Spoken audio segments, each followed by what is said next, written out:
Programme مقابل میں خوش آمدید. میں ہوں ربیہ احسن، میرے ساتھ موجود ہیں عامر متین. اور آج کے پروگرام میں جو ٹاپکس ہم ڈسکس کریں گے اس میں سب سے پہلے ٹرمپ کا امریکی قوم سے خطاب، ایران کے خلاف حملوں میں شدت کا اندیہ اور ایرانی توانائی تنصیبات بھی ممکنہ ہدف قرار. دوسری جانب اقوام متحدہ کے سیکرٹری جنرل کا امریکہ اسرائیل جنگ فوری ختم کرنے کا مطالبہ. خبردار کر دیا کہ دنیا بڑی جنگ کے دہانے پر کھڑی ہے. تو کیا خطے میں امن کے لیے مذاکرات کی تمام کوششیں ناکام ہو گئی ہیں؟ ادھر ایران کا بھی دو ٹوک اعلان، ابنائے ہرمز صرف ان جہازوں کے لیے کھولا جائے گا جن کا تعلق جارحیت کرنے والے ممالک سے نہ ہو. کیا ہرمز اب مستقل طور پر ایک نئی جغرافیائی اور سیاسی کشمکش کا میدان بننے جا رہا ہے؟ کیا اس ہفتے پیٹرول کی قیمتیں بڑھیں گی؟ 100 روپے تک اضافے کی باز گشت. حکومت نے پیٹرول سبسڈی پر IMF کے تحفظات دور کر دیے. مالی گنجائش نہ ملی تو پیٹرول مہنگا کیا جا سکتا ہے. سوال یہ ہے کہ کیا عوام کو ایک اور مہنگائی کے جھٹکے کے لیے تیار رہنا ہوگا؟ سیاسی محاذ میں بھی بڑی پیش رفت. وزیر اعلیٰ خیبر پختونخوا کو 9 اپریل کو لیاقت باغ راولپنڈی میں جلسے کا اعلان. NFC کے معاملے میں وفاق پر سخت تنقید. کیا یہ صرف ایک جلسہ ہے یا مرکز اور صوبے کے درمیان محاذ آرائی کے نئے مرحلے کا آغاز؟ یہ تمام ٹاپکس ہیں جو آج کے پروگرام میں شامل کریں گے. عامر صاحب، ٹرمپ کے خطاب کی طرف نظریں تھیں. ویسے تو ایک ہی طرح کا پیٹرن ہے ٹرمپ کا اور ان کی باتوں کو سمجھنا مشکل ہوا ہے، لیکن کوئی نئی بات سامنے نہیں آئی ٹرمپ کی جانب سے. جی بالکل بھی نہیں آئی، اور ایک دنیا کا بہت بڑا طبقہ تھا جو یہ امید لگا کے بیٹھا ہوا تھا کہ ان کی سپیچ میں شاید یہ جو بے یقینی ہیں، آپ دیکھیں گڈ اور بیڈ فیصلہ جو بھی انہوں نے کرنا، مگر بے یقینی اس سے بھی زیادہ خطرناک ہوتی ہے، خاص طور پہ سٹاک مارکیٹ کے لیے اور کموڈٹی مارکیٹ کے لیے. تو وہ بے یقینی بڑھ گئی ہے. یہ وہ ان کی جو ماضی کی پرانی تضادات سے بھری ہوئی تقریریں ہیں، اس کی کٹ اینڈ پیسٹ زیادہ لگ رہی تھی. یہ میں نہیں کہہ رہا، یہ دنیا کے تمام ہی جو میجر میڈیا ہاؤسز ہیں ان کا یہ ہے. CNN، نیو یارک ٹائمز، برطانیہ کے، عرب ممالک کے، کوئی بھی تمام کا یہی خیال ہے کہ اور کنفیوژن پھیل گیا ہے. فار ایگزامپل ان کا یہ باور کرانا بار بار کہ وہ ایران کو پتھر کی دنیا میں پہنچا دیں گے، سٹون ایج میں پہنچا دیں گے. یہ افغانستان کو بھی سٹون ایج میں پہنچایا تھا، 18 سال کے بعد وہاں سے پھر شکست کھا کے نکل گئے. تو پہلی بات تو اس کے اندر یہ ہے کہ شروع میں جب یہ حملہ ایران کے اوپر کیا گیا تھا تو ایرانی لوگوں کی یہ کلیم کیا گیا تھا کہ ان کی مدد کے لیے کیا جا رہا ہے کہ جی اب وہ باہر نکلیں، اور ان کو بچانے کے لیے جو ہے پریزیڈنٹ ٹرمپ آئے تھے کہ جی آپ بغاوت کر دیں، ہم آپ کے ساتھ ہیں.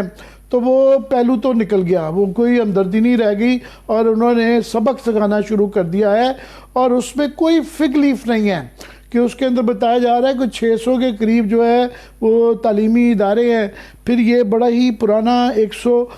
سال سے زیادہ یہ جو پیسچر انسٹیٹیوٹ آف ایران ہے، یہ بڑا ہی پرانا جو ہے وہاں کا ایک ہیلتھ سینٹر ہے، یونیورسٹی ریسرچ سینٹر ہے، اس کو تباہ کر دیا. یونیورسٹیز، ہاسپٹل، اسکول جو ہے وہ تباہ کیے جا رہے ہیں، اور یہ وار کرائمز ہیں. یہ اس بات کا کبھی امکان ہو سکتا ہے کہ ان کی اسی حکومت میں شاید یہ امریکہ کے پہلے پریزیڈنٹ ہوں گے جو واقعی امپیچ ہوں گے. نکسن کو اور کلنٹن کو تو چھوڑ دیا گیا تھا کیونکہ وہ انہوں نے ریزائن کر دیا تھا. یہ امپیچ بھی ہوں، اور شاید یہ ان چیزوں کے لیے کسی نہ کسی سٹیج پہ نیتنیاہو کی طرح ان کو بھی شاید وار کرائمز کا کوئی ٹرائل بھی بھگتنا پڑ جائے.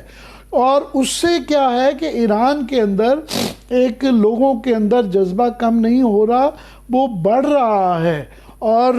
ساتھ میں ان کا یہ کہنا کہ جی انہوں نے اوبلیٹریٹ کر دی، ان کی نیوی بھی ختم کر دی، ایئر فورس بھی ختم کر دی، سب کچھ ختم کر دیا. اگر ختم کر دیا ہے تو ابھی بھی کیسے وہ پریسیجن سٹرائکس کر رہے ہیں عراق میں بھی، جارڈن، گلف، اسرائیل کے اوپر جو ہے اس کی پوری تصویریں نہیں آ رہی، مگر ایران کے اوپر تو بہت حملے ہو ہی رہے ہیں. اسرائیل کے اندر بھی کافی نقصان ہو رہا ہے. سو وہ کیسے کر پا رہے ہیں؟ ایک تو یہ کہ اس کے وہ کنفیوژن نہیں ہے. دوسرا ان کا جو ہے اصل جو ہے جو دنیا بھر میں کہا گیا کہ لیک آف کلیئرٹی ہے. ایگزٹ اسٹریٹجی کا جو امید کی جا رہی تھی وہ بتائیں گے کہ اس جنگ کا انجام کس طرف جائے گا، کیا اس سے پیک آف کریں گے، زمینی حملہ ہوگا نہیں ہوگا، یا کتنا عرصہ رہے گی. انہوں نے اس کا کوئی اشارہ نہیں دیا، بڑی ابھی بھی ابہام رکھا ہوا ہے کہ 2-3 ہفتے تو وہ کہہ رہے ہیں کہ جی ہم کم از کم بہت خوفناک بمباری کریں گے. اب اس کے 2-3 ہفتے کے بعد کیا رک جائے گی نہیں رکے گی یہ بھی کلیئر نہیں ہے. پھر وہ شروع میں رجیم چینج کا بتایا گیا تھا, اب وہ کہہ رہے ہیں کہ رجیم چینج تو ہمارا یہ گول ہی نہیں تھا اور ویسے ہم نے رجیم چینج کر دی ہے. وہ دنیا بھر میں یہ کہا جا رہا ہے, یہ CNN کا میں دیکھ رہا تھا, انہوں نے کہا جی وہ بالکل رجیم چینج تو کر دیا مگر پہلے سے بھی زیادہ ریڈیکل لوگ آ گئے ہیں, پہلے والے زیادہ بردبار تھے تو جو اب رجیم آئی ہے وہ زیادہ سخت مزاج ہے. پھر جو ہے ان کا یہ بار بار کلیم کرنا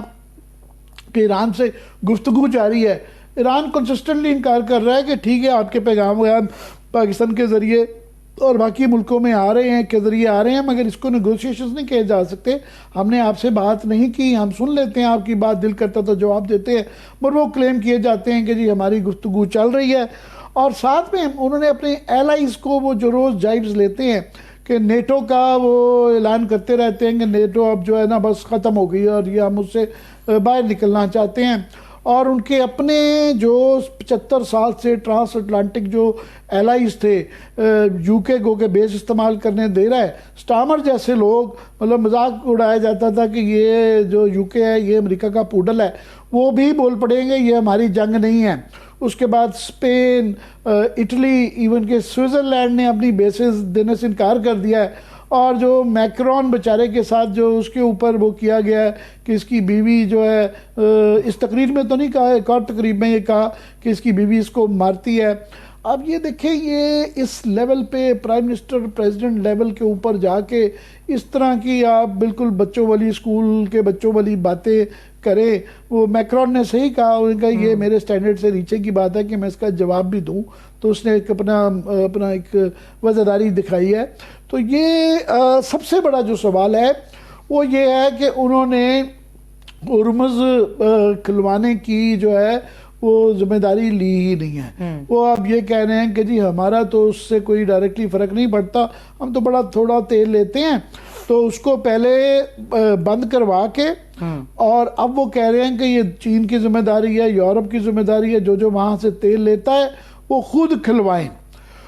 اب پوری دنیا پھنسی ہوئی ہے کہ ایک کرائسس چل رہا ہے, اس کی وجہ سے تیل اور گیس اور اس سے جڑی تمام کوموڈیٹیز جو ہے اس کی قلت ہو رہی ہے. آگے کیونکہ کھاد نہیں دنیا کو مل رہی تو ایک فوڈ کی شارٹیج ہونے کا امکان ہے. دنیا بھر میں جو ہے امریکہ کے اندر اپنے جو ہے وہ مارکیٹ سٹمبل کر رہی ہیں, اور وہ بتایا جا رہا ہے کہ 10% ان کا کیپٹل مارکیٹ میں سے پیسہ اڑ چکا ہوا ہے. 10% کا مطلب ہے 6-7 ٹریلین ڈالرز یہ امریکہ کے جا چکے ہیں. ورلڈ اکانومی کی بھی یہی صورتحال ہے اور ہر دنیا کا ہر ملک اس سے افیکٹڈ ہے اور اس کے مطابق ڈیل کر رہا ہے کہ انہوں نے کیسے کرنا ہے. اور وہ کہہ رہے ہیں ابھی یہ کلیئر نہیں ہے کہ ہرمز کا کیا بنے گا. ایران نے بڑی انہوں نے کلیئرلی یہ کہا ہے کہ وہ نہ صرف کہ یہ کھولنے کے لیے بالکل تیار نہیں ہے, دوسرا اس کو لیگلائز بھی کر رہے ہیں کہ وہ, اور بڑی سمجھداری کے ساتھ, کیونکہ اس کے ایک طرف ایران ہے ابنائے ہرمز کے, دوسری طرف عمان ہے. وہ کہہ رہے ہیں کہ عمان کے ساتھ مل کر ہم یہاں سے چارج کیا کریں گے $2 ملین ان ملکوں سے جو کہ الاؤ کریں گے ان کو گزارنے کا, جو ہمارے دوست ہیں, حلیف ہیں, اور جو نہیں ہے ان کا ہم جہاز نہیں گزاریں گے. ایک قسم کے پوری دنیا میں ملک جو ہر کوئی جو ہے ایران سے اچھے تعلقات کرنے کی کوشش کر رہا ہے, اور میں سمجھ رہا ہوں بڑی سمجھدار اسٹریٹجی ان کی کہ ایون یورپ کے ممالک بھی سوچیں گے. ساؤتھ کوریا فار ایگزامپل جو ہے ان کے یہاں یہ بحث چل رہی ہے کہ برطانیہ نے کانفرنس کال کی ہوئی ہے کہ اس میں وہ جائیں یا نہ جائیں, ایران کہیں ناراض نہ ہو. تو ایران ایک پہلے 3 سپر پاورز تھی مگر ایک خطے کی طاقت کے طور پہ لازمی ابھرا ہے, اور آئندہ یہ کلیئرلی نظر آ رہا ہے. وہ یہ کہہ رہے ہیں کہ ہمارے جو لارجر مسائل ہیں کہ ہماری جو گارنٹی چاہیے کہ ہمارے اوپر آئندہ حملہ نہیں ہوگا, پھر ہمارا جو نقصان کا ازالہ کیا جائے, پھر اس کے بعد یہاں سے بیسز ختم کی جائیں, جب تک وہ سلوشنز اگر وہ کسی وقت میں, اول تو انہوں نے وہ اس کو لیگلائز بھی کر رہے ہیں کہ انہوں نے اپنی پارلیمان سے قانون پاس کروا رہے ہیں, اور ان کی انٹرنیشنل جو قدغنوں سے بچنے کے لیے یونائٹڈ نیشنز کی ان کا سٹانس یہ ہے کہ جناب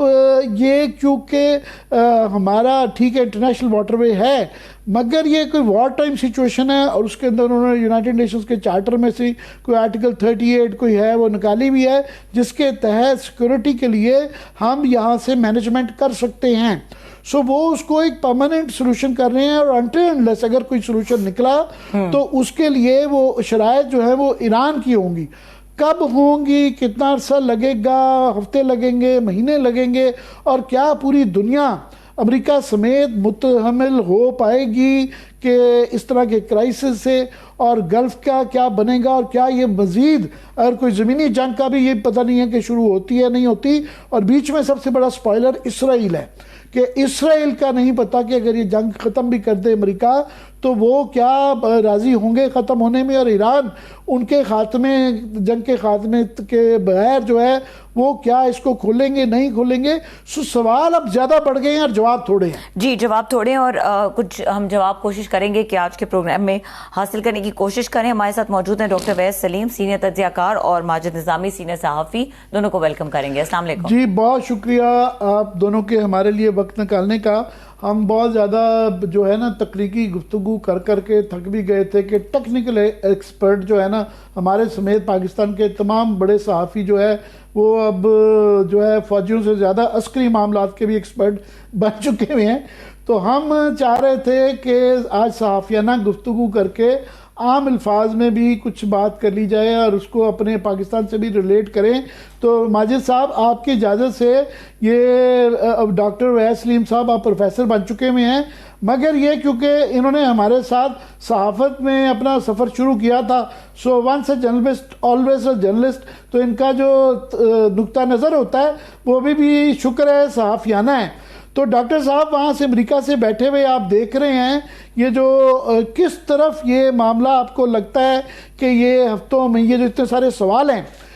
میں نے ابھی دہرائے ہیں، شاید آپ نے تھوڑے سے ابتدائیے میں سنے ہوں کہ بے یقینی پریزیڈنٹ کی سپیچ کے بعد، ٹرمپ کی سپیچ کے بعد اور بڑھ گئی ہے کہ اس کا کیا نتیجہ نکلے گا، کیا دورانیہ ہوگا، اور دنیا کیا اس سے کس طریقے سے نمبر آزما ہوگی.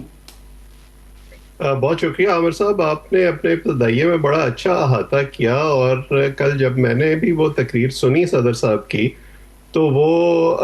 ایک میکبتھ پلے ہے شیکسپیئر کا، آپ کو بھی لٹریچر سے بڑا شغف ہے، اس میں ایک ڈائلاگ ہے کہ it's all sound and fury signifying nothing. کچھ اسی طرح کی مجھے کیفیت محسوس ہوئی اس پوری تقریر میں. اور جو تمام تجزیہ کار ہیں اور امریکی میڈیا ہے وہ یہی لکھ رہا ہے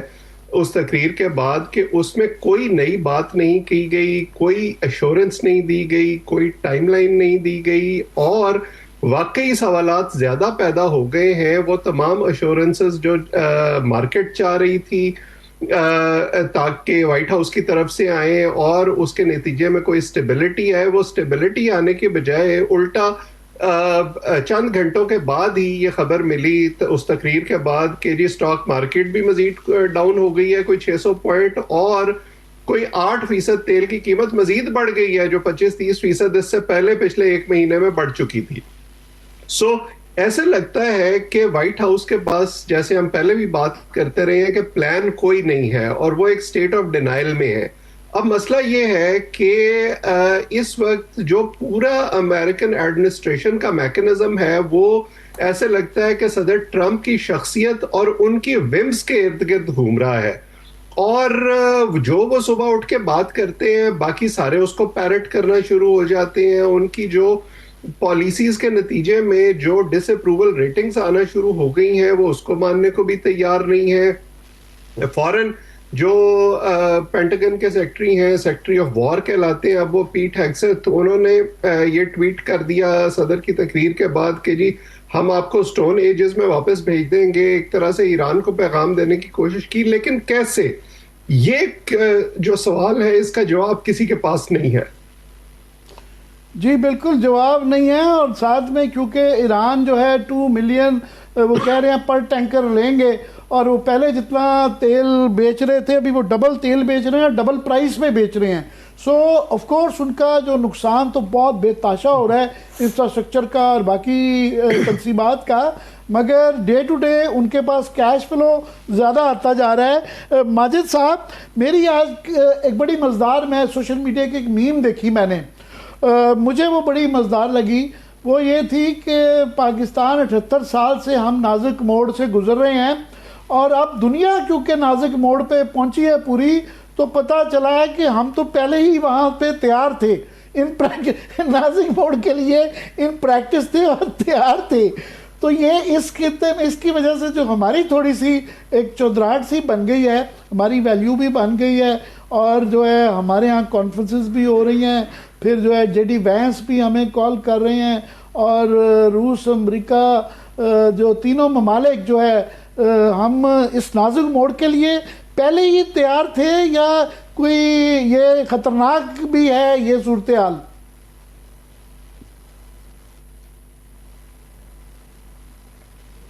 جی بہت شکریہ۔ اس میں میرا خیال ہے کہ جو ہماری سرکاری سیاسی تقاریر میں جو مخصوص فکرے بولے جاتے ہیں، اس میں سے وہ جو آہنی ہاتھوں سے نمٹا جائے گا آج کل، وہ شاید ڈونلڈ ٹرمپ کو بہت پسند آیا ہوا ہے، اور وہ اس سے ملتے جلتے فکرے جو ہیں وہ اپنی تقاریر میں انگریزی میں ان کو بیان کرتے ہیں۔ لیکن اس پہ بڑا درست تبصرہ ایران کی جانب سے آیا کہ اگر یہ سمجھا جائے گا کہ اس طرح کی مضحکہ خیز باتوں سے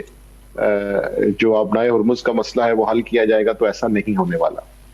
اور اسی لیے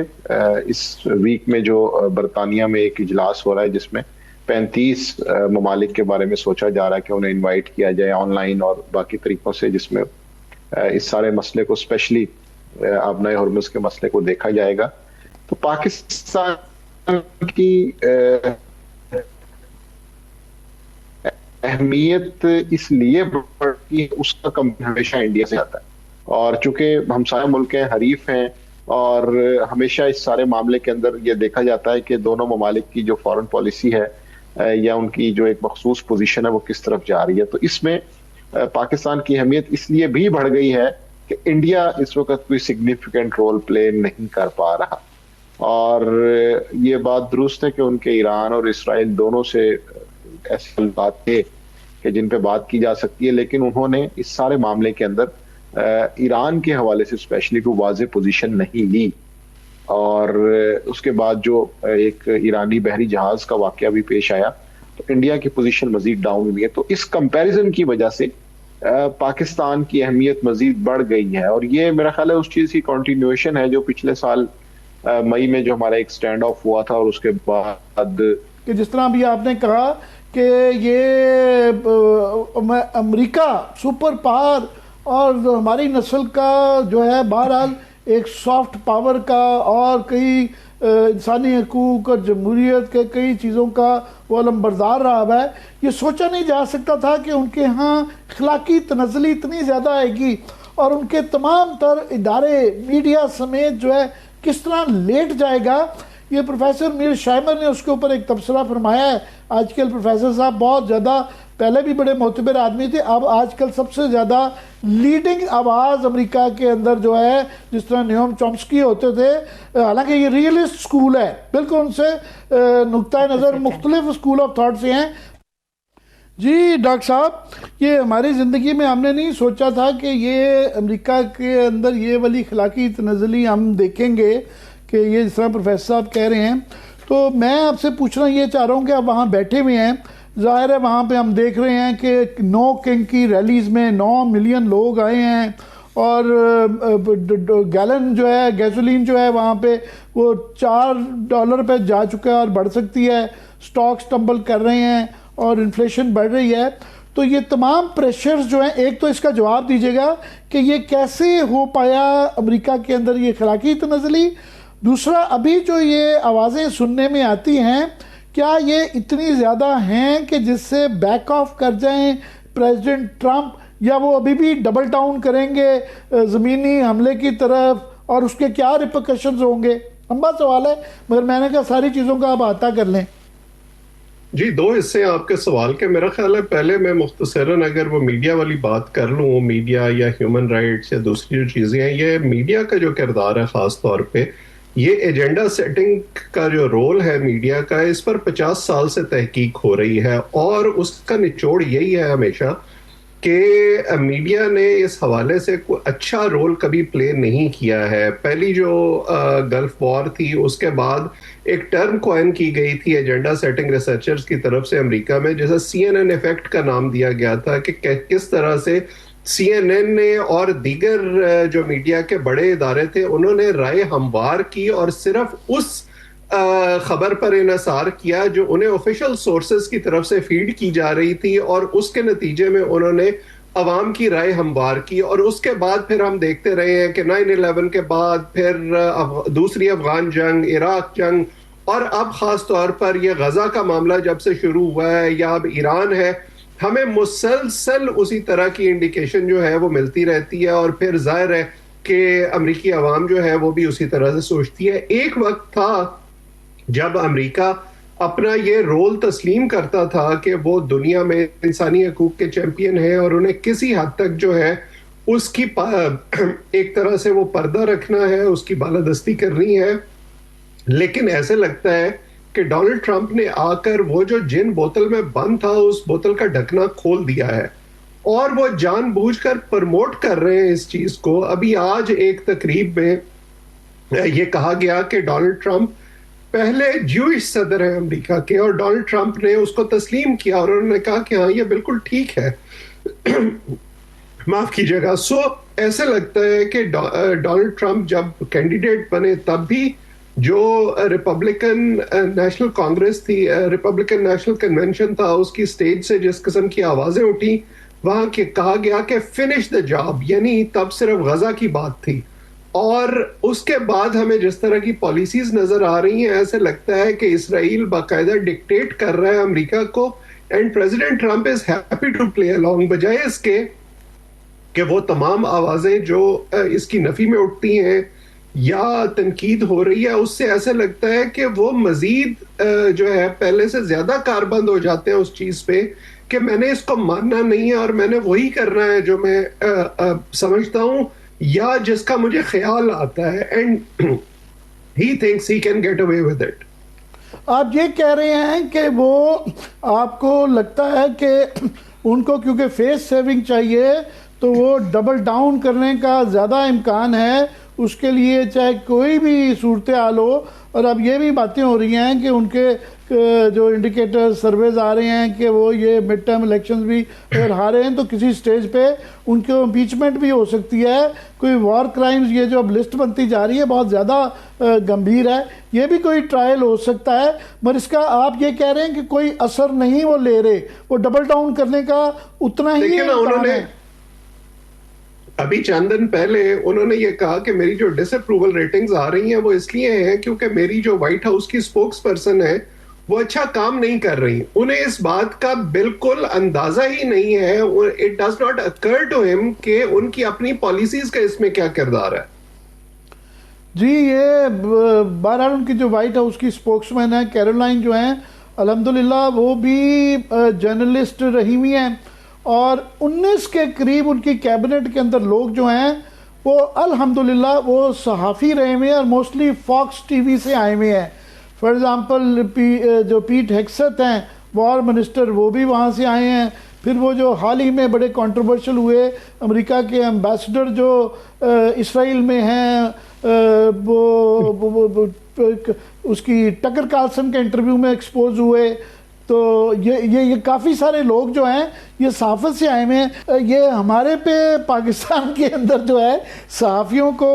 پاور پیڈلنگ کا بڑا الزام لگتا ہے، جو امریکہ کے صحافی اتنے زیادہ یہ حکومت چلا رہے ہیں. یہاں جو ہے میں چاہ رہا ہوں کہ یہاں سے ابھی تک پاکستان شکر ہے کہ ہم بڑا اچھا بیلنس کر پا رہے ہیں کہ ہم نے ابھی ساری پارٹیز کو، مین پارٹیز کو، ایران کو بھی، سعودی عربیہ، امریکہ سب کو خوش رکھا ہوا ہے. مگر یہ لگ رہا ہے کلیئرلی کہ یہ ہفتوں مہینوں تک یہ معاملہ چلے گا کہ اگر ٹھیک بھی کل کو حالات ہو جاتے ہیں تو یہ پلانٹ ٹھیک ہوتے ہوئے رسد تیل کی اور گیس کی تو شاید سال لگ جائیں گے، اور یہ مہنگائی بہت زیادہ مزید بڑھ سکتی ہے. پاکستان کے اندر ہمارے ہاں بڑی ریزیلینس کہہ لیں یا وہ نازک موڑ کا تجربہ ہے، مگر یہ اندرون عوام جو ہے اور جو گورنمنٹ ہے یہ اس سب کو برداشت کرتی رہے گی ایسے ہی؟ دیکھیے عامر صاحب، ہم نے جب پچھلی دفعہ بھی بات کی تھی تو میں یہ سمجھتا ہوں کہ پاکستان نے اپنے آپ کو پوزیشن اچھی طرح کیا ہے، اور انہوں نے براؤنی پوائنٹس جیسے کہا جاتا ہے وہ اپنے لیے لیے ہیں اس پورے کانفلکٹ میں سے. لیکن پاکستان کا رول بڑا محدود ہے. اس کی بڑی صاف سی وجہ ہے کہ جو شرائط امریکہ کی طرف سے آ رہی ہیں وہ ماننا امریکہ کے لیے ایران کے لیے ممکن نہیں ہے، اور جو ایران شرائط پیش کر رہا ہے وہ امریکہ کے لیے ماننا ممکن نہیں ہے. سو پاکستان ایک ڈاکیے کا کردار تو ادا کر سکتا ہے، پاکستان ایک خواہش تو کر سکتا ہے، جیسے پاکستان نے ابھی ہوسٹ بھی کیا ہے کچھ برادر ممالک کے جو وزرائے خارجہ ہیں ان کو. ابھی ماجد نظامی صاحب ذکر کر رہے تھے کہ وہ 40 ملکوں کے جو لیڈرز ہیں ان کی ایک ورچوئل کانفرنس شروع ہو چکی ہے، جس میں وہ اس بات پر غور کر رہے ہیں کہ کس طرح سے جو ہے ابنائے ہرمز کو کھلوایا جائے. اور ان تمام ممالک کا جو مشترکہ مسئلہ ہے وہ سیکیورٹی سے زیادہ شاید معاشی مسئلہ ہے. پاکستان کا مسئلہ سیکیورٹی بھی ہے کہ اگر ایران کے اندر یہ جنگ طوالت اختیار کرتی ہے تو ہمارا بارڈر جڑا ہوا ہے ایران کے ساتھ اور ہم اس سے محفوظ نہیں رہ سکیں گے. لیکن ہم نہ ایران کے بھی ہاف پر نہ امریکہ کے بھی ہاف پر کسی قسم کی کوئی گارنٹی نہیں دے سکتے. میں آپ سے ایک اور ٹاپک پہ بھی چاہ رہا ہوں کہ ایک بہت بڑی ڈیولپمنٹ ہوئی ہے کہ افغانستان کے ساتھ ہمارا جو یہ بہت زیادہ ایک ٹینس ماحول ہو گیا تھا اور بمباری تک کی صورتحال ہو گئی تھی. ابھی حال ہی میں بتایا گیا ہے کہ چین کے اندر جو اسحاق ڈار صاحب گئے ہوئے تھے تو رومچی میں ایک ہماری ایک میٹنگ چل رہی ہے طالبان کے ساتھ کروائی جا رہی ہے، اور چین کا بھی یہ کہنا ہے کہ ہم اس کو نپٹا لیں. ظاہر ہے ہم بھی نپٹانا چاہتے ہیں. کچھ آپ کو لگتا ہے کہ آلریڈی بتایا جا رہا ہے کہ اس مہینے میں مارچ میں 60% جو دہشت گردی کے واقعات ہیں وہ کم ہو گئے ہیں فروری کے مقابلے میں. سو آپ کو کوئی لگتا ہے کہ اس تنازع کا حل نکل آئے گا؟ جی میرا خیال ہے یہ ایک اہم موضوع اس لیے ہے کہ اس میں یہاں پر بھی ہمیں ایک غیر روایتی جنگ کا سامنا ہے، اور اس میں جو ایک چیز اس چیز کو مختلف بناتی ہے وہ یہ ہے کہ افغان طالبان یا پاکستان کالعدم TTP کے پاس خودکش حملہ آور اور گوریلا طاقت موجود ہے، جبکہ پاکستان کے پاس ایئر پاور موجود ہے جس کا افغانستان مقابلہ نہیں کر سکتا. تو اس کی دونوں طرف سے جو ڈائمینشن ہے وہ نہایت مختلف ہے. لیکن عید پر جو برادر اسلامی ممالک کی جانب سے ایک سیز فائر کی کوشش کی گئی اور اس کے بعد جو تورخم بارڈر ہے اس کو اوپن کیا گیا ہے، پھر اس کے ساتھ ساتھ اس چیز کے اوپر بھی بات چیت ہوئی ہے کہ بارڈر مینجمنٹ کو بہتر بنایا جائے گا. یہ وہ چیزیں ہیں جس کے بیک گراؤنڈ کے بعد اگر ہم چین میں جو وفود کی سطح پہ مذاکرات ہوئے ہیں ان کو دیکھیں تو پتہ چلتا ہے کہ یہ اس کی ایک کنٹینیویشن ہے، اور اس کے اندر میں نہیں سمجھتا کہ کوئی بہت بڑے بڑے مطالبات جو ہیں وہ ڈسکس کیے جائیں گے. پاکستان کا تو یقیناً سب سے بڑا معاملہ یہی ہے کہ کالعدم TTP کو افغان طالبان سپورٹ نہ کریں، لیکن اس سے پہلے کئی ایسی چیزیں ہیں کہ جو اگر ایگزیکیوٹ ہوتی ہیں اس کی وجہ یہ کہ چین کا دونوں ملکوں کے اندر ایک بہت بڑا سٹیک ہے، اور ان کے جو منصوبے ہیں وہ پاکستان میں بھی موجود ہیں اور افغانستان میں بھی موجود ہیں. اس کے ساتھ ساتھ اس موقع پر اس وفد میں ایڈیشنل سیکرٹری لیول کے اور DG لیول کے لوگ جو ہیں وہ دونوں طرف سے موجود ہیں. تو ایک چیز جو ڈسکس کی جا سکتی ہے وہ یہ ہے کہ پہلے مرحلے میں افغانستان سے جو تشکیلات کا مسئلہ ہے اس کو حل کیا جائے، یعنی افغان طالبان اس چیز کے اوپر یقین دہانی کروائیں اور عملی طور پہ اس کو ممکن بنائیں کہ وہاں سے بارڈر کراسنگ نہیں ہوگی. اگر ایک کانفیڈنس بلڈنگ میئر کے طور پہ اس چیز کو لیا جاتا ہے تو پھر ڈیفینیٹلی کوئی بہتر نتائج سامنے آنے کی کوشش ہوگی. اس کی وجہ یہ کہ پاکستان کا جو اسٹرانگ ہولڈ ہے یا پاکستان کا جو ایک اپر پوائنٹ ہے وہ یہی ہے کہ اس کے پاس افغانستان کے اندر ایئر پاور موجود ہے اور وہیں پہ طالبان ان سے شکست کھاتے ہیں. اس وجہ سے ان کو بھی کہیں نہ کہیں یہ احساس ہے، اور یہ چیز ٹرانسلیٹ بھی ہوئی ہے. یہ جو پچھلے ایک مہینے کے ہم خودکش حملوں کی یا ٹیررسٹ ایکٹیویٹیز کی بات کرتے ہیں تو اس میں جو کالعدم اتحاد المجاہدین ہے یا کالعدم TTP ہے جو پہلے بہت لیتھل ایکٹیویٹیز کرتے تھے تو اس نمبر میں کمی آئی ہے. تو یہ دونوں چیزیں بالکل ریلیٹ کر رہی ہیں، اور اسی وجہ سے میرا خیال ہے کہ جو چائنا میں بات چیت ہوئی ہے اس سے جو آخری یا بڑے پوائنٹس ہیں اس کے اوپر تو نہیں، لیکن اس سے پہلے جو یہ چھوٹے چھوٹے پوائنٹس ہیں جس میں بارڈر مینجمنٹ ہے، تشکیلات کا مسئلہ ہے، پھر باقی ایک دو چیزیں اگر ان کے اوپر بات ہوتی ہے تو ہوپ فلی چیزیں آگے بڑھنے کا بالکل امکان موجود ہے۔ جی ڈاکٹر صاحب، یہ ایک بڑی ایک پاکستان کے لیے مثبت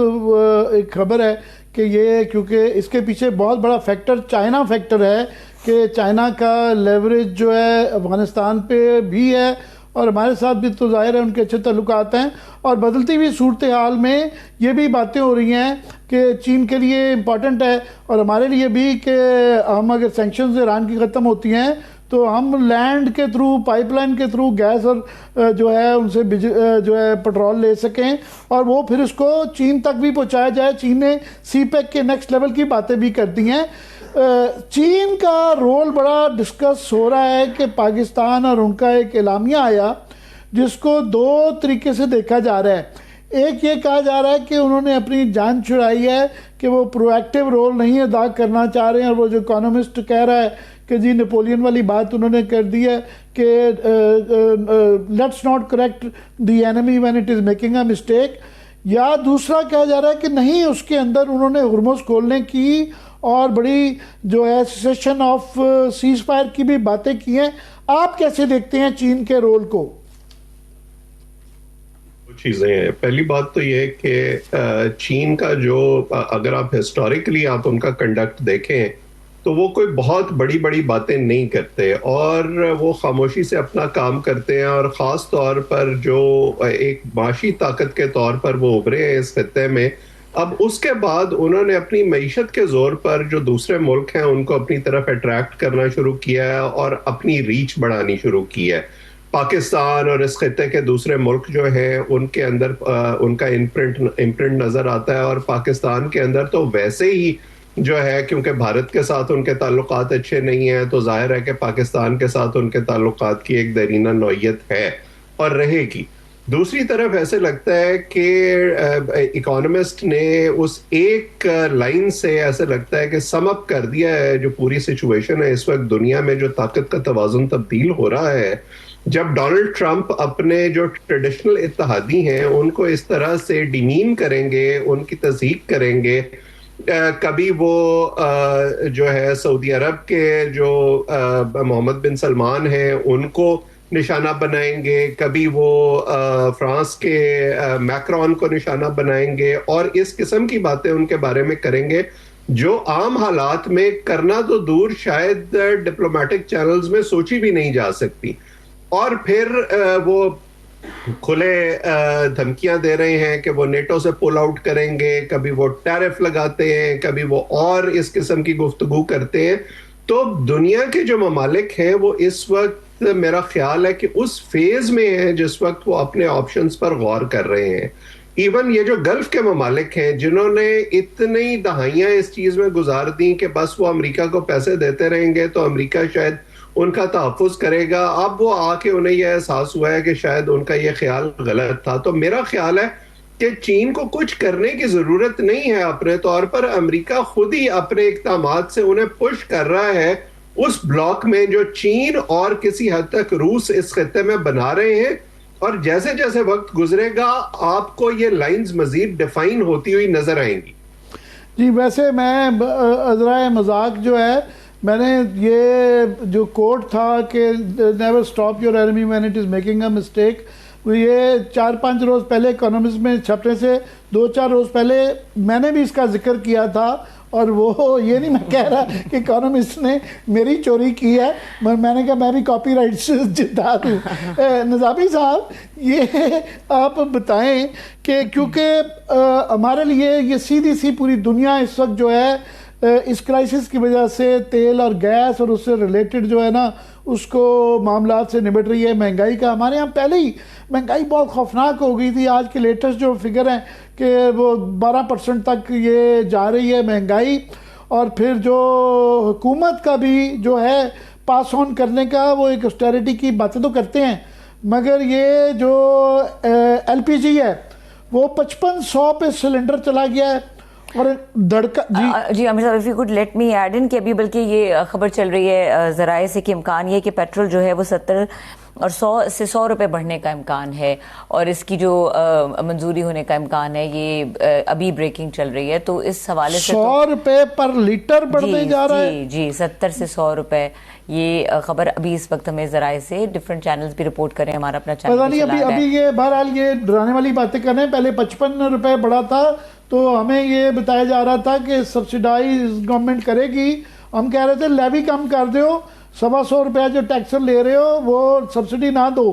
یہ اب اور باتیں کر رہی ہیں. تو میں نظامی صاحب اس کا پولیٹیکل جو ہے امپیکٹ اور اکنامک امپیکٹ عوام میں آپ کیا دیکھتے ہیں؟ اور خاص طور پہ آپ پی ٹی آئی نے بھی نعرہ مار دیا ہے کہ جی 9 اپریل کو وہ بھی ایکٹیو ہو گئے ہیں, لیاقت باغ میں ریلی کا اعلان کر دیا ہے. جی جواب دینے سے پہلے میں ایک چھوٹی سی بات کر دوں, 70 روپے پیٹرول اور 100 روپے ڈیزل. جی یہ تو بہت بڑی جمپ ہے, یہ تو بہت ہی بڑی جمپ ہے اگر یہ درست ہے خبر. جی نظامی صاحب. جی بالکل, چونکہ پاکستان کی ایک لڑکھڑاتی ہوئی معیشت ہے تو یہ ڈیفینیٹلی امپیکٹ تو آ رہا ہے, اور اس سے زیادہ بھی آنے کا امکان موجود ہے. اس کی وجہ یہ کہ ابھی جو لیٹسٹ ادارہ شماریات کی رپورٹ آئی ہے اس میں انہوں نے یہ کہا ہے کہ تقریباً 2 سال پہلے جو مہنگائی کی شرح تھی تقریباً وہیں پہ معاملہ چلا گیا ہے. تو وہ جو ایک تھوڑا بہت سنبھالا ملا تھا وہ سارا کا سارا انڈو ہو چکا ہے. اسی طرح ابھی جو دوسری اسیسمنٹ کی جا رہی ہے وہ یہ ہے کہ تقریباً 3000 ارب روپے کے آس پاس جو ہے وہ اکانومی کو ڈیمیج ہوا ہے, اور اس میں مختلف چیزیں ہیں. آپ کا فیول کے ایشوز ہیں, پھر یہ ہے کہ جو امپورٹ کے بلز تھے وہ ڈسٹرب ہوئے ہیں, اسی طرح اس کی بیس پہ جو ٹیکسز کلیکٹ کیے جاتے تھے ان کے اندر مسائل آئے ہیں. ابھی اس کی اسیسمنٹ ہو رہی ہے. تو چونکہ پاکستان کی معیشت اتنی مضبوط نہیں ہے تو پہلے تو عید کے دنوں میں اور اس کے بعد یہ کہا گیا کہ جی جو فیڈرل ڈیولپمنٹ فنڈ ہے اس میں سے 100 ارب روپیہ نکال کے تو اس کو فیول میں اور دیگر چیزوں میں ایڈجسٹ کیا جائے گا. لیکن اب چونکہ سچویشن پرولونگ کر رہی ہے تو اس لیے حکومت اس موڈ میں نظر نہیں آتی کہ وہ یہ سارا بوجھ خود اٹھائے, اور خصوصاً صوبائی حکومتوں میں پنجاب اور سندھ نے تو اس چیز میں بالکل صاف انکار کیا, اور انہوں نے کہا کہ ہم مرکز کی اس حوالے سے مدد نہیں کر سکتے. اب ایسا ہی لگ رہا ہے کہ یہ جو مہنگائی کا ایک نیا طوفان ہے اس کا بالکل پیٹرول پرائسز سے تعلق ہے, اور اس بنیاد پر ایک نیا جو طوفان ہے وہ آنے جا رہا ہے. لیکن اس کے ساتھ ساتھ جو سیاسی معاملہ ہے وہ ابھی تک اس لیے بڑا انٹرسٹنگ ہے کہ 1 مہینے کے اندر جو ڈومیسٹک پالیٹکس ہے وہ خاصی دب چکی ہے, اور جو روٹین کی پولیٹیکل ایکٹیویٹیز ہیں وہ بھی نہیں ہو رہی. تو اس لیے میں نہیں سمجھتا کہ اس وقت اگر پی ٹی آئی کی جانب سے کسی تحریک کا یا کسی ریلی کا اناؤنس کیا جاتا ہے یا کسی حکومت مخالف تحریک کی وہ بات کرتے ہیں تو ان کی بات سنی جائے گی. اس کی وجہ یہ ہے کہ جو انٹرنیشنل ایشوز ہیں اور جنگ کی سچویشن ہے اس نے پاکستان کی جو ڈومیسٹک پالیٹکس ہے اس کو دبا دیا ہے, اس کو پس پش ڈال دیا. تو اس وجہ سے جب تک یہ ایران امریکہ کا معاملہ چلتا رہے گا تو میرا نہیں خیال کہ تحریک انصاف کو اس معاملے میں اپنی کو توانائی ضائع کرنی چاہیے, بلکہ انہیں بھی ویٹ اینڈ سی کے آپشن کے ساتھ روٹین پولیٹیکل ایکٹیویٹیز کے ذریعے اپنے آپ کو بچا کے رکھنا چاہیے. کیونکہ اگر اپریل کے اندر بھی وہ اس طرح کی کسی بھی ایکٹیویٹی کو اناؤنس کرتے ہیں تو اس کا کوئی اتنا بڑا امپیکٹ نہیں ہوگا. ڈاکٹر صاحب آپ کی فیوریٹ پارٹی, جس طرح یہ ماجد کہہ رہے تھے کہ 1 مہینے میں اتنے اور دیگر انٹرنیشنل مسائل چل رہے ہیں کہ وہ پیچھے چلی گئی ہے, تو انہوں نے کیا بھول جائیں اور جو ہے خان صاحب کو جیل میں ہی رہنے دیں. بہت بہت شکریہ آپ دونوں کا ہمارے لیے وقت نکالنے کا. جی بہت شکریہ ڈاکٹر اویس سلیم اور ماجد نظامی ہم سے گفتگو کر رہے تھے, اور اسی نوٹ پہ پروگرام کا وقت ختم ہو گیا. دیکھنے کے لیے شکریہ, اجازت دیجیے, اللہ حافظ.